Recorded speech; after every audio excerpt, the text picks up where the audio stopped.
안녕하세요.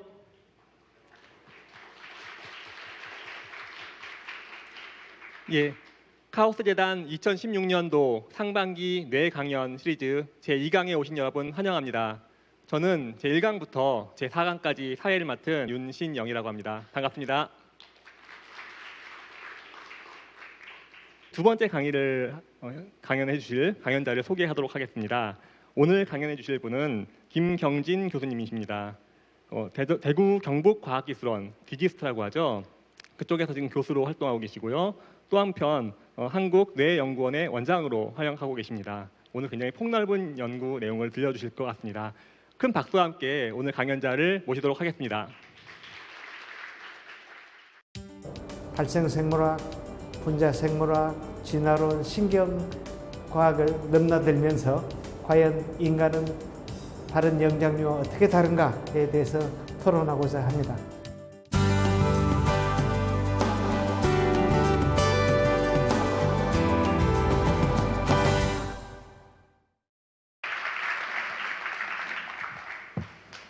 반갑습니다. 인간의 뇌는 무엇이 특별한가, 무엇이 독특한가 라는 그 질문을 오늘 토론하고자 하는데요. 인간의 뇌를 무엇과 비교해야 되는가라는 것은 중요한 문제인 것 같아요. 그래서 영장류 중에서 사람과 가장 가까운 그 동물이 침팬지라고 그래요. 적어도 그 진화적 유연 관계에서는 말입니다. 알려진 바에 의하면 그 침팬지는 한 600~700만 년 전에 공통조상에서 사람과 침팬지인으로 이렇게 분지가 되었다고 알려져 있는데, 인간의 뇌는 과연 어떻게 다른가? 그 다른 점을 여러 과학적인, 특히 생물학적인 증거가 뒷받침하고 있는가라는 것은 굉장히 중요한 것 같아요. 자, 생명의 코드, 지구상에 존재하는 수많은 생명체를 관통하는 보편적이고 통일적인 원리는 무엇인가? 굉장히 어려운 질문 같지만 이것은 1950년대 해결됐습니다. 왓슨과 크릭의 이중 나선이 인류 지성사에서 가장 중요한 발견을 해낸 게죠. 즉 DNA의 유전 정보가 RNA를 거쳐서 단백질로, 물론 RNA에서 DNA로 흐르는 그런 과정, 역전사 과정도 물론 있고요. 그 외에 다른 중요한 원리는 없겠어요? 실제는 많습니다. 인류의 과학사를 이렇게 거꾸로 우리가 추적해 가면은 실제 가장 중요한 발견의 하나를 저는 생명체의 기본 단위를 발견한 이른바 세포 학살, 세포설이 되겠죠. 그 외에도 여러 가지가 있고 사람마다 좀 생각이 다를 수 있는데 저는 세 가지를 꼽습니다. 방금 말씀드린 유전자의 그 중요성, 그 다음에 진화론, 다음은 하나가 생명체라는 것은 외부에서 오는 자극을 수용해서 거기에 반응하는 거기 때문에 그런 총칭해서 신호 전달 기작, 아주 다양한 신호 전달 기작에 대한 연구가 20세기 말에 많이 연구됐습니다. 자, 그렇다면 뇌를 설명하는 어떤 그랜드 룰은 있겠느냐? 하나만 들라면은 누구나가 이것을 듭니다. 시냅스 가소성, 영어로는 시냅틱 플라스티시티. 이것을 발견한 사람이 해비라는 심리학자였습니다. 캐나다의 맥길 대학 교수였는데요. 이 사람의 이름을 따서 해비한 시냅스라고 부르는데, 잠깐 그것을 설명해 드리면 20세기에 한때 fire together, wire together라는 말이 굉장히 유행을 탔습니다. 신경세포가 fire, 발화라는 말을 쓴대요. 그러니까 fire, 발화될 때 wire together, 연접이 생기더라, 이런 얘기입니다. 신경세포의 동시적인 활성이 신경망의 기능은 말할 것도 없고 구조적인 시냅스가 형성되는 것에 변화를 추구할 수 있다는 거죠. 따라서 우리는 학습과 기억의 그런 현상도, 기억이란 어떤 특정 시냅스의 스트렝스가 베끼는 거라고 설명하는 것이 다 여기서부터 유래된 그런 아이디어겠고요. 제 머릿속에는 굉장히 간단한 프레임밖에 없습니다. 의식에 의해서 이벤츄얼리 자극에 대해서 우리가 행동으로 답하는 거죠. 그 옆에 그 잠재의식이라고 잠깐 표시되어 있는데요. 실제 뭐 아까 소개에서 저를 뭐 뇌과학자라고 얘기했는데 이렇게 단순한 그런 그 프레임만을 저도 가지고 댕깁니다. 하나 이 간단한 그림에서 저희들은 굉장히 많은 질문들을 던질 수가 있는데요. 그러니까 일종의 그 뭐라고 할까요? 사고 실험도 할 수 있는 거죠. 자, 자극을 주게 되면은 그것이 행동으로 답한다고 얘기하는데 자극이 없을 때도 행동을 하지 않을까? 그 여전히 중요한 질문이고 사실이죠.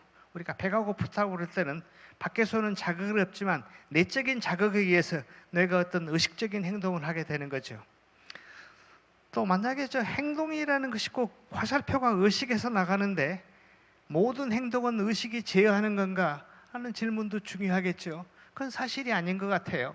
우리가 말하는 subconsciousness, 잠재의식이라는 것은 마치 그 빙산처럼 밖에는 조금 나와 있고 나머지는 대부분 물속에 들어가 있는 건데 지식의 창고라고도 얘기하잖아요. 따라서 많은 행동은 잠재의식이 제어한다고 또 얘기되고 있어요. 그러면 어떻게 해서 잠재의식이 의식으로 바뀌게 되고 그것의 구분은 뭔가 등등 수많은 질문에 대해서 우리는 해결하지 못하고 있는 상황인 거죠. 따라서 현대 옛날에 만들어진 지금도 존재하는 그 심리학, 이 인지 심리학을 거쳐서 이제는 많은 그 현상에 대한 설명이 신경과학에 의해서 이루어지고 있는 실정이고요. 결국 저희들은 그 인간의 뇌를 이해하고자 하는 거죠. 잠깐 설명을 드릴까요? 한 5가지의 중요한 관점이 있는데 무게는 약 1.3에서 1.5kg, 그러니까 멜론 크기만 하다고 생각하시면 돼요. 일단은 두개골로 튼튼하게 보호받고 있으나 두개골을 벗기게 되면은 그 속에는 좀 물컹물컹한 순두부를 생각하시면 됩니다. 거기에 주름이 나 있는 순두부의 모양을 하고 있다라는 것이 그 인간의 뇌의 하나의 특징이고요. 중요한 관점은 체중의 2.5%에 달하는 거죠. 그러니까 50, 60kg일 때 뇌의 무게를 생각하시면 되겠고, 자, 뇌를 구성하는 기본 단위는 저희가 신경세포라고 얘기하는데요. 는 약 1000억, 1000억 개 이렇게 추정하는 거죠. 그냥. 근데 실제 그걸 세본 사람은 없는 것 같아요. 대충 조그마한 그 집단에서 그렇게 추정하는 거죠. 한 개의 신경세포가 다른 신경세포 한 10,000개하고 그 대화를 나누고 있다고 간주했을 때 약 1000조 개의 시냅스가 있는 거고요. 아무튼 천문학적인 수고, 이렇기 때문에 뇌를 소우주라고 얘기하는 게고요. 에너지의 소비량이 전체의 20%라는 것은 굉장히 중요한 겁니다. 아주 대사가 활발한 거고 어찌 보면 에너지 먹보라고 얘기할 수도 있는 거죠. 따라서 굉장히 그 대사가 활발한 조그만한 조직이다. 혈류량도 한 번에 심장 박동이 약 5리터 정도를 분당 내기 때문에 상당 부분이 뇌로 가는 거죠. 분당 750ml, 좌우 뇌는 비대칭적이다라는 것이 하나의 특징에 속하는 거죠. 이 그림이 그걸 보이고 있는데요. 좌뇌는 좀 많은 경우에 논리적인 그런 것을 처리합니다. 뭐 언어, 그 생각도 아주 논리적인 거, 계산적이랄까, 분석적이라고 얘기할까, 이런 거. 반면에 우뇌는 여기에 나와 있는 패션, 프리덤, 있다시피 창의력, 상당히 감정과 감성과 관련된 그런 많은 기능들을 여기서 소화하고 있어요. 그래서 큰 하나의 그 지침은 비대칭적이다. 그러니까 달리 표현하면은 어떤 독특한 기능이 특수화되어 있는 거죠. 그렇게 얘기할 수가 있겠습니다. 뇌는 과연 최적의 효율성을 지닌 완벽한 설계인가라는 그 질문을 한번 던져보도록 하겠어요. 언론에서는 뇌는 가장 큰 슈퍼컴퓨터보다 강력하고 놀라울 정도로 효율성을 지닌 약 그런 1.4kg의 조직이라는 등 아름답게 설계된 최적의 장치이고 완벽한 디자인이다. 마음의 발원지이며 생물학적인 최적의 설계라는 좋은 말은 다 갖다가 뇌에다 붙이고 있어요. 이 말이 과연 사실인가? 라는 그 질문을 던져보겠는데요. 이 말은 과장된 얘기입니다. 사람이나 사람의 뇌나 초파리의 뇌나 땅 흙 속에 사는 C. 엘레강스라는 1mm밖에 안 되는 그 예쁜 꼬마 선충의 뇌나 이것을 이루는 기본 단위는 신경세포인데요. 사람의 신경세포나 초파리의 신경세포나 C. 엘레강스의 신경세포나 구조적으로 기능적으로 차이가 없습니다. 이것은 굉장히 중요한 메시지인 거죠. 다 보편적인 통일성을 가지고 있다는 거죠. 자, 아까 발화라는 말씀을 드렸는데 신경세포의 스파이크 발화의 숫자를 보면은 대충 잡아서 초당 400번의 정기적인 활성이 나타나는데요. 이것을 그 인공지능, 그러니까 슈퍼컴퓨터의 CPU, 중앙 처리 장치와 비교해 보면 상대도 안 됩니다. 이 CPU는 초당 100억의 그런 신호 전달을 하고 있는 거죠. 따라서 이런 뭐 계산 능력이 사람의 뇌가 인공지능보다 떨어진다는 것은 너무나도 당연한 그런 게 되겠고요. 엑선을 타고 어떤 신경 정보가 전달되는 속도도 100마일/아워, 시간당 160km 정도니까 고속도로에서 약간 과속하는 정도인 거죠. 실제는 생명체의 신경 전달 속도가 빠르다고 하지만은 실제 뭐 대충 우리가 경험하는 범주에 있는 거죠. 이런 점 등은 전부 어떤 생물의 종이든 다 공통적인 현상인 거죠. 따라서 여기서부터 저희가 결론을 내린다면은 뇌는 최적의 기계가 아니며 긴 진화의 역사에서 임시변통의 해결책의 결과지 않겠느냐, 임시변통 즉 땜빵이지 않겠냐, 이런 얘기를 할 수 있는 거고, 여기에 대한 그 설명이 이 우연한 마음에 아주 잘 나와 있습니다. 아주 저명한 그 생리학자시고요. 저자는 다른 말로는 뇌는 과거의 부품 위에 새 부품을 짜맞춘 정밀한 설계가 아닌 엉성한 설계이며 아주 기묘한 비효율적인 덩어리다, 이런 표현이 있는데 저는 생물학적인 뇌, 진화론의 결과로서의 하나의 뇌에 대한 아주 좋은 설명이라고 믿습니다. 이 점이 공학자들과 생물학자의 큰 차이를 보이는 뇌를 들여다보는 시각이고요. 저는 여러분이 언론에서 얘기하는 이런 얘기보다는 이 얘기가 더 그 진실에 가깝다는 점을 좀 생각해 줬으면 좋겠어요. 뭐 이것이 제가 준비했던 그 뇌와 신경세포와 어떤 생명에 대한 기본적인 거고요. 이 바탕 위에서 저들은 그 발생학적인 증거를 좀 살펴보도록 하겠어요. 사람은 약 한 10개월간 임신 기간을 갖고 있죠. 그래서 이제 이 그림이 대충 그 40주의 뇌의 모양을 갖고 있고, 이건 10주. 시간이 감에 따라서 모양도 커지고 점점 경계가 분명해지죠. 단 이것은 상대적인 비율로 그러는 그 인간 뇌의 발생을 나타내고 있고요. 자, 발생이라는 것은 생명의 탄생은 여전히 아주 경이로운 현상이죠. 모르는 게 너무나 많습니다. 성체의 몸무게 대비 뇌의 무게를 한번 나타내 봤어요. X축에, Y축에. 침팬진, 오랑우탄, 고리라는 성체가 됐을 때 대충 비슷합니다. 몸무게 대비 약 400g 정도인데, 사람은 몸무게 대비 아주 이런 그 침팬진에 비해서 3배 이상 뇌의 무게가 크다고 생각되는 거죠. 이것도 발생학적인 다른 영장류와 비교된 특징 중에 하나이고요. 자, 글로써 그 인간 뇌의 발생학적인 특징을 잠깐 표시한다면 출생 후에도 뇌가 끝없이 성장하고 있다. 즉 출생 후 태아가 자궁 밖에서 이렇게 그 성장하는 것은 어떤 의미에서는 그 진화와의 타협인 거죠. 엄마의 산도를 빠져나와야 되는데 그때 머리가 크면 임신모가 너무나 힘들어하지 않겠어요? 그렇기 때문에 태어난 다음에 머리가 크게 됐다는 거, 한 두세 가지도 활발하고 경이로운 숫자 2가지를 소개합니다. 신경세포의 성장 속도는 분당 25,000개씩입니다. 아주 정교하게 1분마다 25,000개가 만들어지는 거죠. 따라서 대뇌 신경세포의 수는 엄청나게 많게 되는 거죠.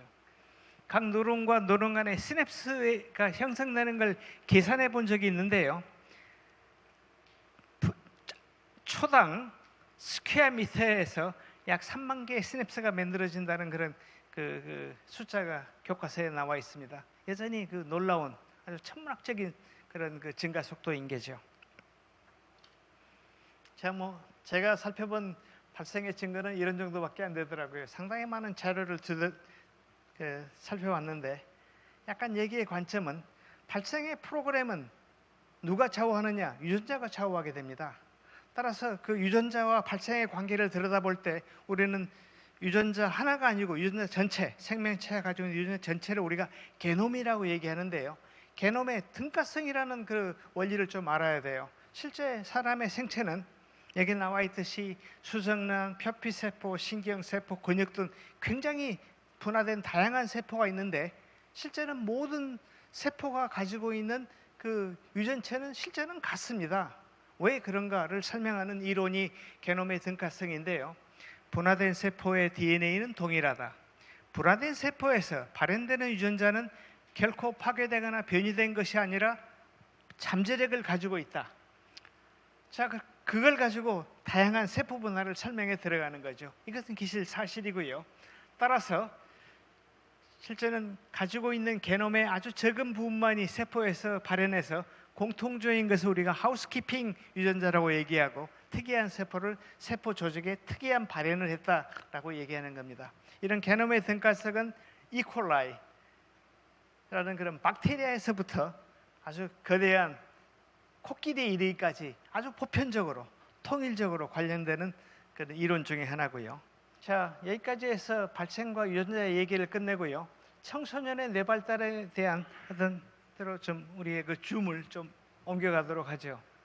기존의 가설은 뉴런의 성장은 태아 발생 초기 신생아에 증가하다가 세포 증식이 2살쯤 되면 이제 멈추다는 얘기를 해왔는데요. 이것은 사실이 아닙니다.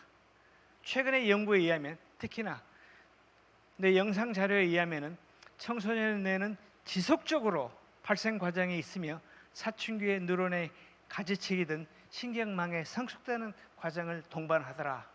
거기에 대한 실험 증거를 좀 살펴보면요. 미엘리네이션, 수초화가 되는 것을 백질의 파동이라고 얘기를 하는데요. 그 이유는 여기서 그 색깔이 청색을 띠는 것이 강한 겁니다. 이게 그 밀도가 높은 건데요. 나이가 들면서 궁극적으로 이 전전두엽에서 이게 이제 이 파동이 종료되는데요. 여기에 적어진 걸 따라가 보죠.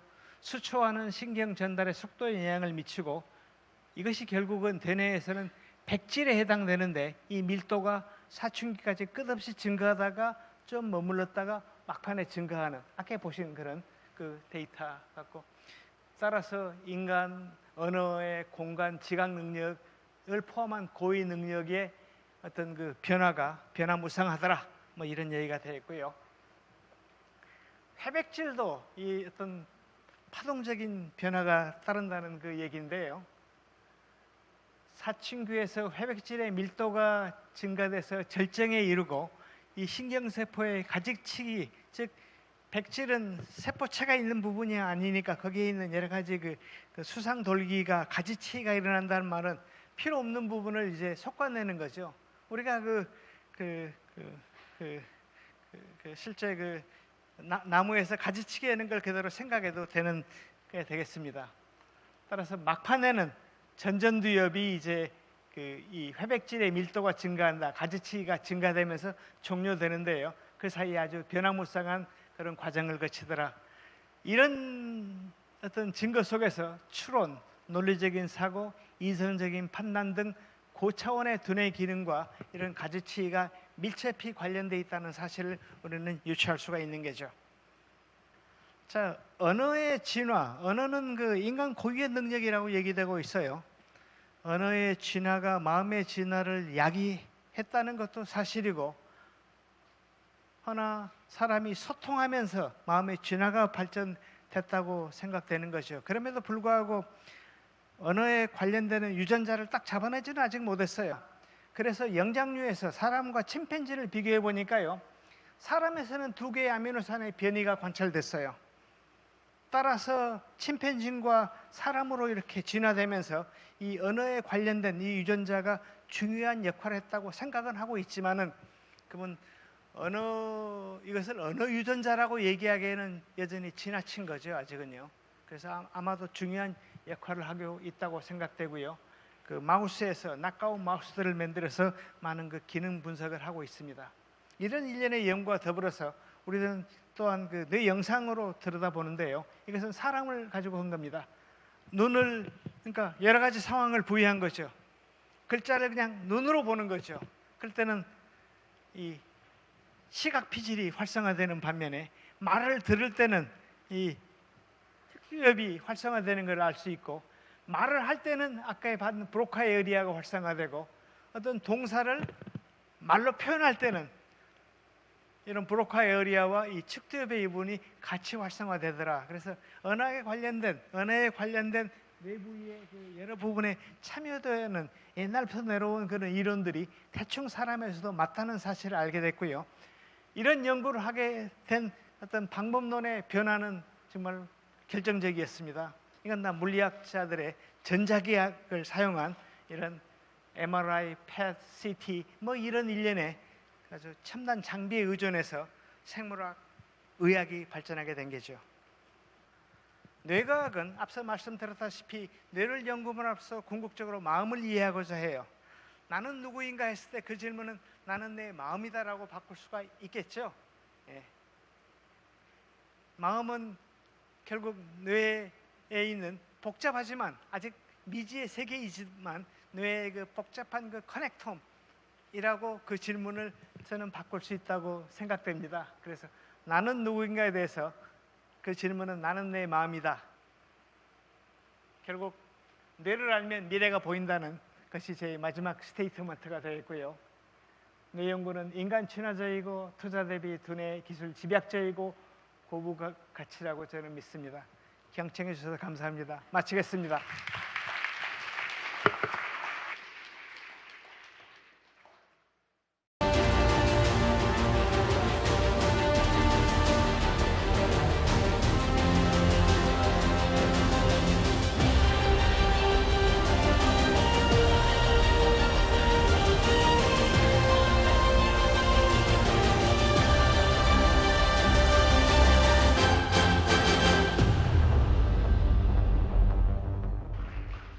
예, 오늘 모신 패널분들은 모두 하나같이 이렇게 줄기세포, 뇌와 관련된 줄기세포 연구를 많이 하는 분들이시고요. 뭐 의학과 또 생명학 자체에 대해서 같이 심도 깊은 연구를 하는 분들이십니다. 오늘 강연에서 또 지난 강연에서 질문도 많이 나왔었는데 또 그런 줄기세포에 관련된 측면도 많이 질문을 해주시면 좋을 것 같아요. 자, 그러면은 본격적으로 저희 패널 토의를 시작하도록 하겠습니다. 제가 세 가지 주제를 준비했습니다. 그중에 첫 번째 주제입니다. 오늘의 주제죠. 인간의 뇌를 지금 다뤘는데요. 좀 더 명확하게 한번 여쭤보고 싶어요. 우리 뇌와 동물의 뇌, 뭐 나아가서 이제 더 이상 SF 속의 이야기가 아니게 됐는데 기계 뇌 또는 인공 뇌와의 어떤 차이가 있다면은 무엇일까? 그걸 좀 여쭤보고 싶습니다. 단적으로 말씀드리기 어려운 질문일 수도 있는데요. 뭐 예를 들어서 하드웨어를 먼저 좀 여쭤볼까요? 어떻게 뇌가 하드웨어 측면에서 어떤 점이 좀 특별하다고 할 수 있을까요? 글쎄요, 사실 오늘 김경인 교수님 강의에서도 많이 나온 얘기인데요. 사실은 인간의 뇌를 구성하고 있는 기본적인 컴포넌트는 단백질로 구성되어 있는 세포고, 세포는 인간으로 보면 다를 게 하나도 없죠. 그렇기 때문에 사실은 많은 연구를 인간과는 매우 다른 동물을 가지고 연구할 수도 있는 것이고요. 이런 면에서 보면 그 내용물을 놓고 보면 굉장히 다를 바가 없다. 그러나 사람의 뇌가 우리가 모두 느끼듯이 사람의 뇌는 또 동물의 뇌와는 굉장히 다른 특성들을 가지고 있잖아요. 이것은 결국 설명할 수 있는 어찌 보면 가장 쉬운 방법은 그 구성하고 있는 뉴런의 개수가 많아지고 이것의 연결 상태가 굉장히 많아지다 보니까 이것이 우리가 생각지도 않았던 어찌 보면 마음과 같은 굉장히 진화적인 어떤 블레싱을 받은 게 아닌가 이렇게 생각해 볼 수 있습니다. 그래서 기계 AI 역시도 어찌 보면 비슷한 개념을 가지고 있죠. 굉장히 집적되어 있는 회로 안에다가 넣다 보니까 개수가 많아지다 보니까 굉장히 독특한 어떤 기능들을 갖고 특성을 갖게 된 것 이렇게 볼 수 있을 것 같고요. 저는 어떤 면에서는 뇌를 예전에 제가 배울 때는 컴퓨터처럼 배웠어요. 이게 입력기가 있고 CPU가 있고 이 CPU가 뇌다 뭐 이런 식으로 비교해서 배웠는데 요즘에 생각해 보면 뇌는 CPU라기보다는 우리가 믿고 있기는 커넥션이 중요하다고 믿듯이 오히려 인터넷망 같은 것이 아닌가. 이렇게 연결되어 있기 때문에 이것이 많아지다 보니까 개인으로서는 할 수 없는 또는 하나의 뉴런으로서는 할 수 없는 이런 새로운 애드온 되는 기능들이 만들어졌고 이것이 굉장히 새로운 퀄리티를 어떤 능력을 만들었다라고 본다면 하드웨어적으로 얼마나 같으냐 다르냐라는 문제라기보다는 하드웨어의 모임에 의해서 만들어진 굉장히 새로운 퀄리티다라고 말할 수 있을 것 같아요. 그럼에도 불구하고 이 전두엽이 일종의 CEO라고 얘기하잖아요. 사회에서 어떤 결정, 판단을 내리는 그런 아이디어를 완전히 부정할 수는 없는 것 같아요. 왜냐하면 전두엽, 후두엽, 뭐 두정엽 특정 부분의 어떤 기능이 특화되어 있잖아요. 지도화되어 있기 때문에 그런 것을 어우르려면은 결국에는 아주 자세한 그런 커넥텀을 알아야 되겠다라는 그런 그 논리적인 규결에 접근하는 것 같습니다. 뭐 이 얘기를 더 그냥 똑같은 얘기인데요. 달리 표현한다면. 예, 굉장히 흥미로운 말씀을 두 분께서 해주셨는데 저희가 이제 최근에 뭐 뇌 관련해서 취재를 하거나 그럴 때도 항상 듣는 말이에요. 과거하고는 굉장히 많이 달라졌다는 게 관계에 대해서 네트워크에 대해서 굉장히 이제 강조를 하게 됐더라고요. 그래서 어떻게 보면 패러다임 자체가 많이 변하고 있는 것이 아닌가 싶고 바로 그렇기 때문에 아까 마지막에 커넥통 소개를 해주셨는데 그 어떤 관계망을 파악하는 것에 굉장히 집중을 하고 있는 게 아닌가 싶습니다. 김진환 교수님께서는 어떻게 한 말씀? 예, 저는 그 커넥텀에 대한 그 흥분은 상당히 그 이해가 가는 부분이 있습니다. 그런데 약간 조금 좀 걱정스러운 것은 이 커넥텀을 자세히 들여다 봤을 때 그럴 때 과연 동물의 커넥텀보다 훨씬 복잡하더라. 상상을 초월하는 복잡성이 그 안에 있더라. 말고 과연 무엇을 우리가 배울 수 있을 것인가. 에 대해서 약간 좀 우려스러운 부분이 있습니다. 그러면 그 복잡성 자체를 봤을 때 우리가 인간 고유의 기능을 거기서부터 어떻게 그것이 만들어지는가, 언어 능력은 어떻게 만들어지고 그 자각은 어떻게 일어나는가를 그 복잡한 구조 속에서 볼 수 있을 것인가, 그것에 대해서는 저는 조금은 좀 회의적인 시각을 가지고 있습니다. 예, 여기에 대해서 혹시 김경인 교수님께서 저도 잘 모르겠어요. 여전히 특히나 아까도 제가 말씀드렸다시피 1mm밖에 안 되는 C 엘레강스에서만 커넥텀이라는 그 증거가 있고요. 특히나 뭐 사람에서는 뭐 거의 모르는 거죠. 커넥텀의 증거는 많이 있으나 제가 말씀드린 건 전자현미경적인 그 뉴런 이하 수준에서의 얘기인데요. 아까 뇌의 진화에서 보다시피 영장류로 오면서 심피질이 급격히 발달하지 않았겠어요? 뇌 세포도 많아지고 동시에 신경망이 그냥 기하급속으로 증가했죠. 거기에 어떤 고위 뇌 기능을 설명하는 그 무엇이 거기에 있을 법한데 여전히 누런 숫자도 아닌 것 같고 우리 김재상 교수님 말씀대로 아마도 네트워크 상에 어딘가 있을 텐데 그것을 현재 수준에서 짐작하기에는 좀 무리가 있는 것 같아요. 몇몇 가지 힌트가 주어지고 있는데요. 우리가 항상 어떤 시스템을 제어하는 허브가 있고 노드가 있지 않습니까? 근데 신경세포 중에도 먼 엑손이 긴 신경세포가 있고 짧은 것이 있고 그것을 지금 이제 막 되뇌 피질에서 해독하고 있는데요. 그런 것을 연구하다 보면은 아마 새로운 이론이 나올 그럴 개연성은 있다고 생각되네요. 예, 지금 어떻게 본다면 굉장히 단순한 질문이었을 수 있어요. 우리가 인간의 뇌, 우리가 모두가 지금 머리에 이렇게 하나씩 지니고 있는 데인데 이것이 다른 생명과 어떻게 다른가라는 아주 단순한 질문이었는데 이것만 가지고도 지금 이렇게 모신 세 분의 의견이 조금씩 미묘하게 조금씩 다른 면이 있죠. 그러니까 큰 틀은 같지만 어느 면을 주목하느냐에 따라서 다르게 또 해석할 수 있는 부분이 굉장히 많은 것 같아요. 그만큼 아직 가야 될 게 많다는 뜻입니다. 아까 마지막에 이제 커넥텀, 브레인맵 이니셔티브 같은 것들 많이 소개를 해주셨는데 굉장히 사실은 어려운 임무입니다. 근데 그걸 도전한다는 것 자체가 그만큼 어려운 미지의 영역으로 남아 있는 뇌의 영역을 깊이 탐구하려는 어떤 사람들의 의지가 아닌가 싶습니다. 저 좀 한마디 덧붙이고 싶은데요. 사실 그렇게 보면 뇌 지도를 얻느냐 맞느냐의 문제라기보다는 뇌의 지도를 어떻게 얻느냐라는 문제가 더 중요한 것 같아요. 과연 우리가 그 시냅스 하나하나의 그 작은 것을 다 얻는 것이 필요한 건지 아니면 또 더군다나 그 가소성이 가장 중요하다고 했는데 뇌는 뭘 하나 배우면 여러분들이 오늘 강의를 듣는 순간인데 시냅스는 구조가 다 바뀌었을 거거든요. 그러니까 굉장히 다이나믹하기 때문에 어느 상태의 커넥텀을 보는 게 나인지를 설명하라고 하면 또 설명할 방법이 없어요. 그렇기 때문에 단지 우리가 커넥텀이라고 얘기하는 것은 고정되어 있는 구조를 읽자라는 뜻은 아닌 것 같아요.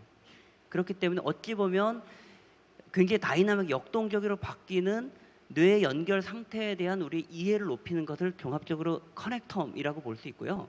이것을 읽는 어찌 보면 지금 없는 기술을 개발하고 그것을 통해서 매우 뇌의 지도를 잘 읽는 것, 브레인을 잘 읽는 것이 어찌 보면 미래에 정말 필요한 일이라고 생각합니다. 동의합니다. 저도. 네. 예, 커넥텀은 굉장히 아마도 이게 10번의 강의를 한 동안에 거의 매해 아마 화제가 될 것 같아요. 각기 다른 주제에서 각기 다른 아마 할 얘기가 있을 만큼 굉장히 요새 핫한 이슈니까 또 그때 계속해서 이야기를 들어주시면 좋을 것 같습니다. 뭐 하나 확실한 거는 우리는 매 순간 지금도 계속해서 이 신경의 그 연결 상태는 계속해서 변하고 있죠. 지금 이 강의를 들으시면서 이 환경에서 어떤 자극을 시각이나 청각을 통해 들으면서도 계속해서 바뀌고 있습니다. 어느 순간이 과연 진정한 나일까라는 질문을 한번 해볼 수 있는 그런 질문이 아니었나 싶습니다.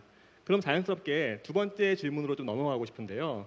조금 더 아까 이제 그 인간 뇌와 뭐 동물 뇌를 얘기했다면은 그 아까 기계 뇌를 좀 이야기를 했죠. 이제 더 이상 SF가 아닌 현실된 인공지능 이야기를 좀 해보려고 합니다. 그 알파고 이야기를 하면서 딥러닝이라는 굉장히 어려운 말이 유행을 했는데요.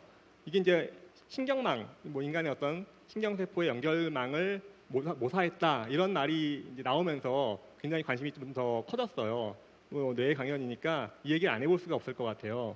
자, 우리 커넥톰 방금 말씀하신 어떤 뇌세포 사이의 그 연결 관계 그거하고 그 AI에서 얘기하는 어떤 딥러닝 사이에 정말 관계가 있을까요?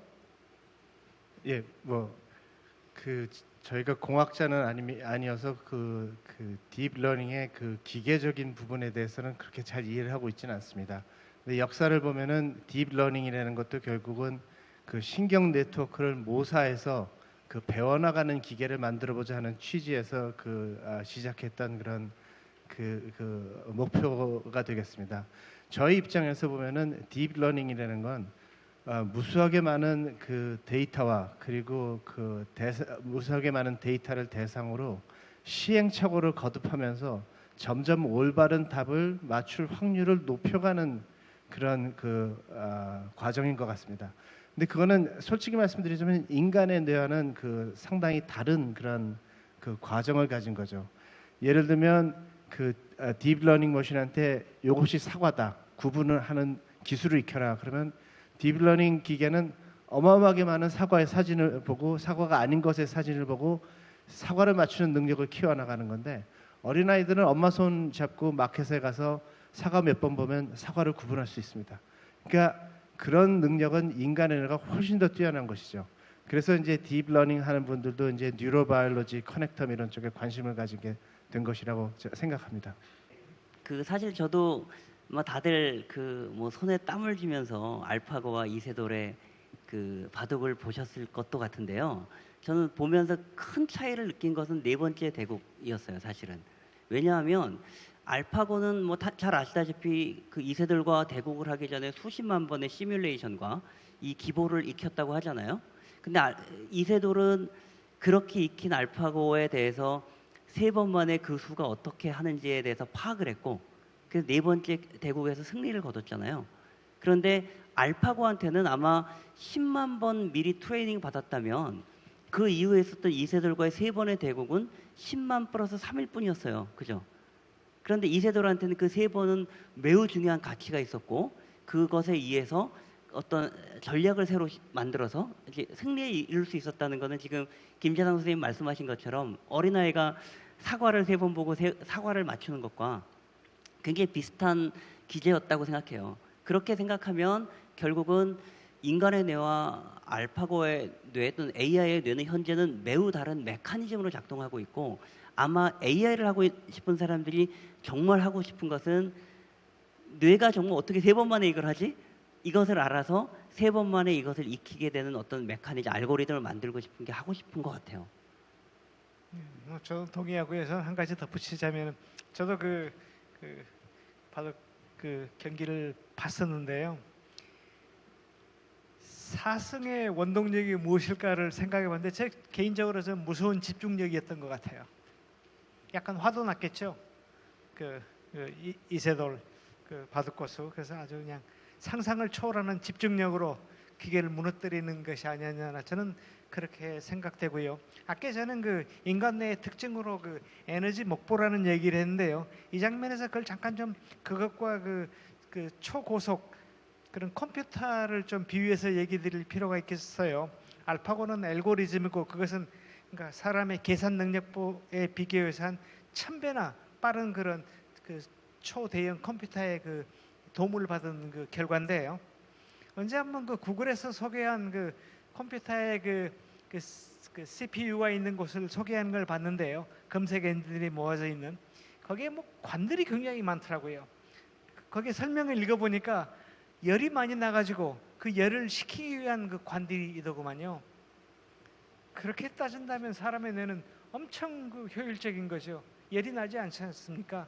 열을 받을 때는 아주 특별한 경우에만 열 받는 거죠. 그래서 그것도 아주 기계와 다른 인간 뇌의 굉장히 큰 장점인 것 같고, 또 그 기계 뇌는 잠깐 생각나서 한 말씀 드리면 다른 사람과의 교감이 좀 없지 않습니까? 소통?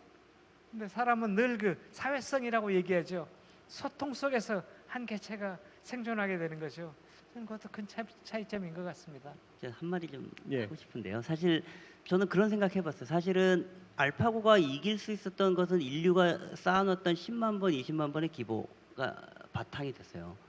그러면 지금 우리가 뇌지도 커넥터물 해서 그걸 다 읽는다는 게 무슨 뜻이냐면, 어떻게 생각해보면 알파고 같은 컴퓨터에 집어넣을 수 있는 로우 머티리얼을 만들고 있는 거죠.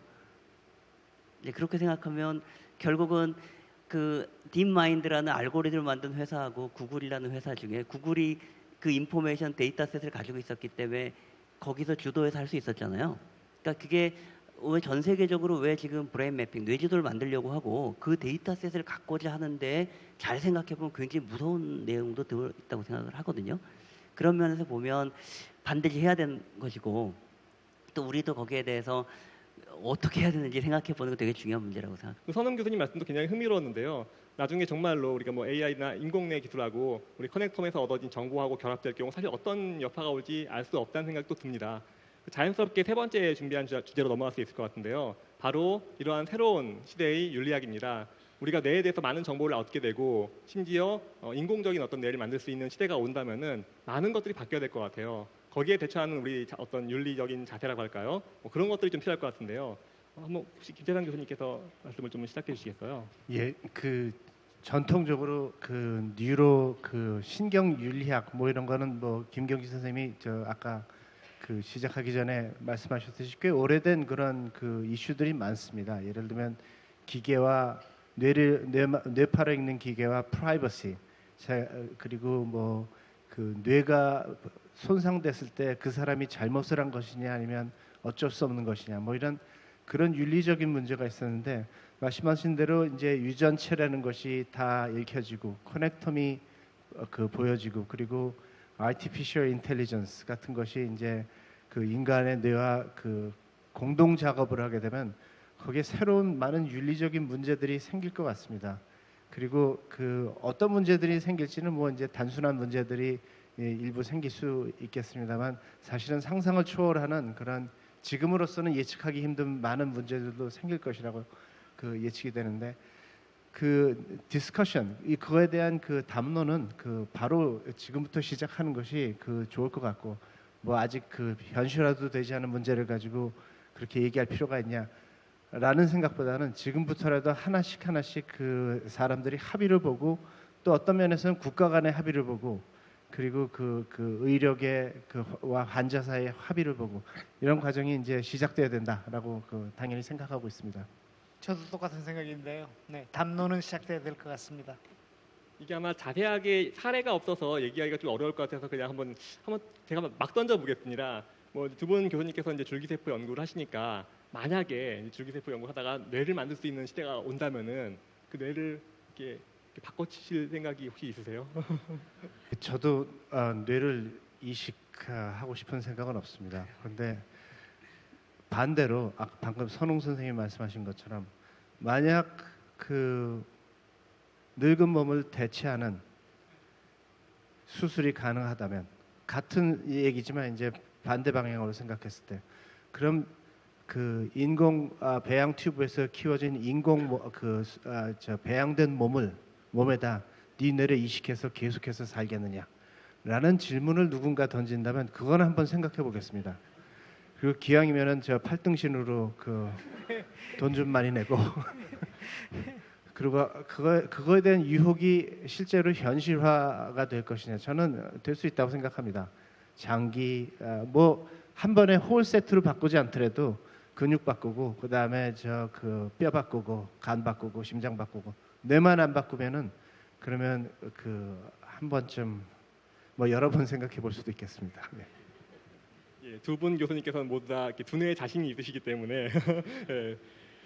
저 문득 뭐 이것도 그냥 막간 질문인데요. 그냥 문득 생각이 났는데, 만약에 지금 우리가 아직 뇌에 대해서 많이 모르고 있으니까, 뇌 또는 신경에 대해서 많이 모르고 있으니까, 사실 내가 우리 뭐 머리에 있겠지만 위치하고 있지만 신경은 온몸에 다 같이 있잖아요. 예를 들어서 뭐 정말로 뭐 머리만 바꾼다는 게 뭐 우리가 예상하지 못했던 어떤 결과를 가져올 수도 있지 않을까, 뭐 그런 상상도 하게 되는데, 정말로 연구하기 전까지는 모를 거라는 생각이 드네요. 많은 것들이 아직은 더 밝혀져야 하지 않을까 합니다. 또 대전에서 또 굉장히 또 저희를 기다리고 있는 분들이 있으니까요. 대전의 동신과학고 쪽에 질문을 한번 받으러 넘어가 보도록 하겠습니다. 어떻게 오늘 강의 잘 들었어요? 네, 안녕하세요. 인공지능에 관심이 많은 대전동신과학고등학교 1학년 지영치입니다. 제 질문을 하도록 하겠습니다. 방금 전에 C 엘리간스라는 생물체의 커넥텀을 완벽하게 해독을 하셨다고 했습니다. 근데 컴퓨터의 이진수로 표현된 데이터와 같이 뇌 속 정보와 정보 교환을 완벽하게 가능한지 여쭤보고 싶습니다. 그리고 토론하실 때 김재상 박사님께서 이 정보 교환 같은 것을 완벽하게 이해하는 것이 조금 어렵다고 하셨는데, 신경세포의 신경망을 인간이 재조합시켜 보다 효율적인 생물학적 컴퓨팅 기술이 가능한지 여쭤보고 싶습니다. 네, 첫 번째 질문에 답하면요, 그 1mm밖에 안 되는 투명한 선축류인데요, 거기에 그 커넥텀을 이해하기 위해서 10년 걸렸답니다. 현재의 기술로서는 전자현미경 사진을 찍어야 되는데요, 그 마이크로미터 단계로 수많은 절편 속에서 그것을 실제는 그 하나하나의 세포의 소기관은 손으로 이렇게 색깔을 칠해서 구별하거든요. 아까 그 봤다시피 AI 베이스라는 게 아직 뭐 그쪽 부분은 더 연구가 돼야 되는데요. 그렇게 해서 10년 걸렸는데, 그러고 막상 지도를 만들어 놨지만 여전히 그것과 그 1mm밖에 안 되는 C 엘레강스의 여러 가지 그 행동학적인 연구와 그것을 연결 짓는 일은 여전히 미래의 몫이죠. 그래서 여전히 그 예쁜 꼬마 선충을 가지고 연구하는 신경과학자들이 참 많습니다. 그러니까 단지 아주 자세한 설계도만 덜렁이 있는 거죠. 각 부분이 어떤 기능을 하는지에 대해서는 모르는 게 너무나 그냥 무궁무진한 거죠. 예, 저한테 하신 질문도 같은 맥락에서 말씀을 드릴 수 있는데, 제가 드린 말씀은 일단 물리적 그 망을 눈으로 볼 수 있는 것만 가지고는 그 망이 어떻게 운영이 되고 있느냐는 알 수 없다는 뜻입니다. 말씀하신 것처럼 네트워크는 이제 그릴 수 있는데, 그 네트워크 사이에서 어떻게 시그널이 왔다 갔다 하고, 누가 받는 것이고 누가 주는 것이고, 누가 활성화 시그널을 보내는 것이고 누가 억제 시그널을 보내는 것이고, 그리고 어떻게 네트워크 내부에서 일부 네트워크들끼리 균집을 해서 독특한 기능하고, 이런 것들은 아직 이해를 못하고 있기 때문에 그 네트워크 자체만 가지고 그것을 컴퓨터에 적용하기는 힘들다라는 말씀을 드렸고, 실은 추가적인 연구가 이제 필요하다라는 말밖에 안 나오는 그런 상황이 되겠습니다. 제가 한 말씀 더 드리면, 정말로 진정한 의미의 새로운 시작이 되는 거죠. 그러니까 커넥톰은 어떤 생물체에서 완료했다는 말은 마치 콜럼버스가 신대륙을 발견한 또 그 시기에 들어가는 것 같아요. 앞으로 연구할 것이 끝도 없이 많아지는 거죠.